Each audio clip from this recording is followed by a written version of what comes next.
Okay role अजून नाही का?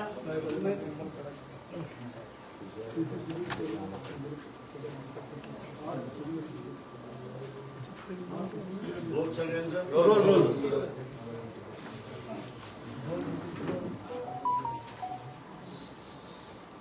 राज्यघटना ज्यावेळेस लिहिण्यात आली होती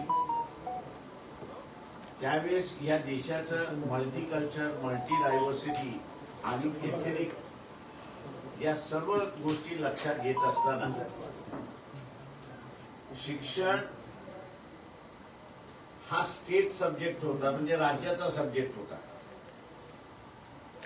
केंद्राकडे असणारं सगळं ज्याला आपल्याला म्हणता येईल की हायर एज्युकेशन म्हणजे पोस्ट ग्रॅज्युएट एज्युकेशन जे आहे त्याच फक्त असणारं त्या ठिकाणी होतं.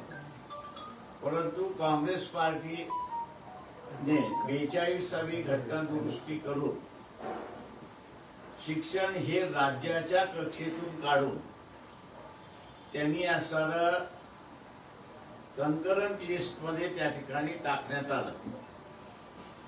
कन्करंट लिस्ट मध्ये टाकल्यामुळे घटनेच्या 254व्या कलमामुळे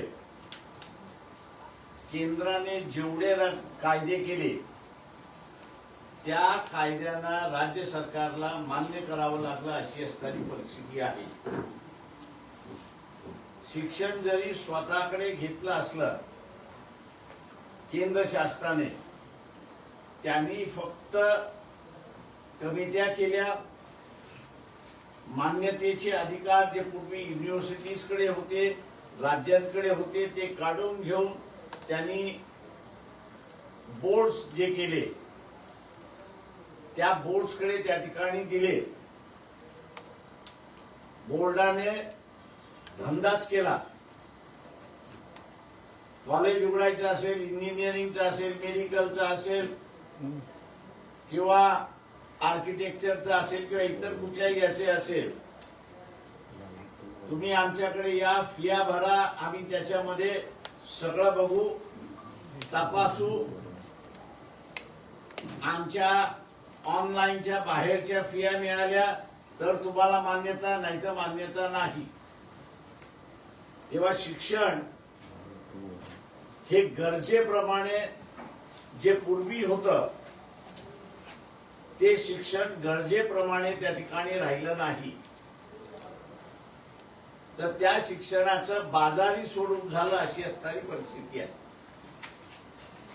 आणि म्हणून विद्यार्थ्यांमधला प्रचंड मोठा असणारा कॉम्पिटिशन त्या ठिकाणी सुरुवात झाली. या कॉम्पिटिशन मध्ये जो वेल ऑफ होता, शहरी होता, ज्याच्याकडे पैसा होता, ज्याच्याकडे